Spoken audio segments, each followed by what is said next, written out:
Alright, so tonight we're going to read A Garden for Miss Mouse. So here's the book.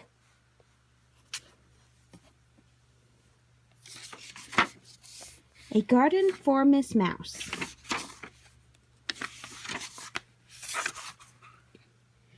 Every 1st of April, Miss Mouse tills and rakes and hoes. Then she plants a garden in neat and tidy rows. A little row of carrots, a little row of beans, and then another little row of lovely lettuce greens. But this year when she started to plant her little rows, she stopped and said quite suddenly, "This bores me to my toes." "I know what I will do," she cried, and then she danced a jig. She grabbed her biggest shovel, and she began to dig. "I'll plant the biggest garden ever seen by any mouse."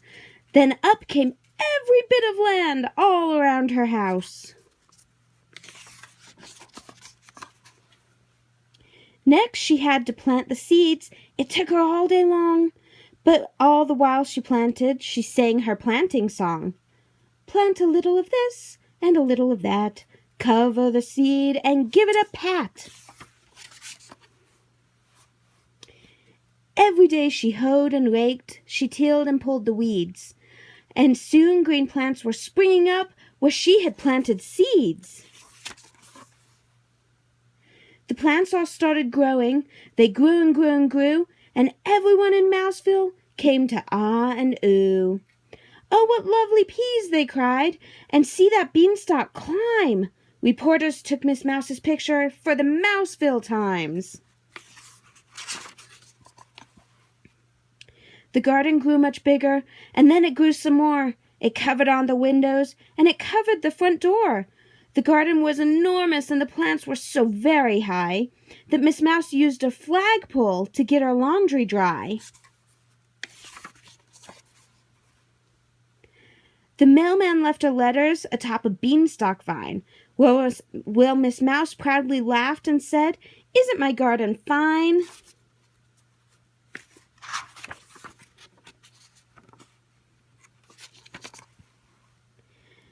Then one day she woke to find 5 mushrooms on her sheets, 10 pea pods on her pillow, 6 peppers at her feet.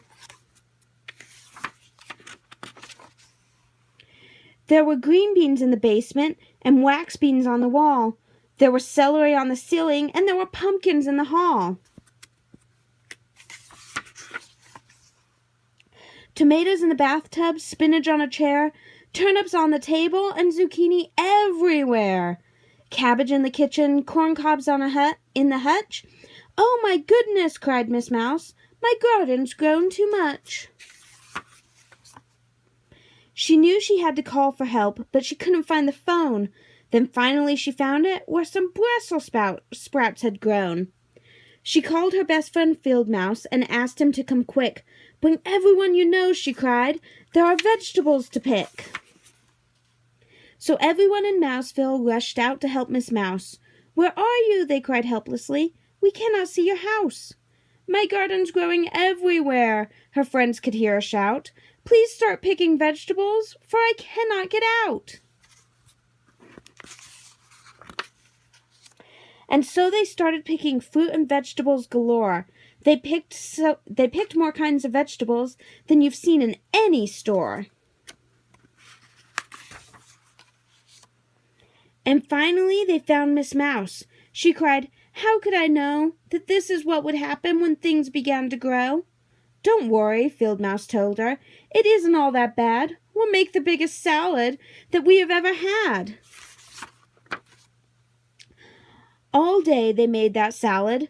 They chopped and tossed and peeled. Then they had a garden party on the Mouseville football field. "Goodbye and thank you," said Miss Mouse when all her friends were going. "Next year I'll keep my garden small. It won't do too much growing." The end. I love you, Addison. I miss you, and keep being awesome, okay?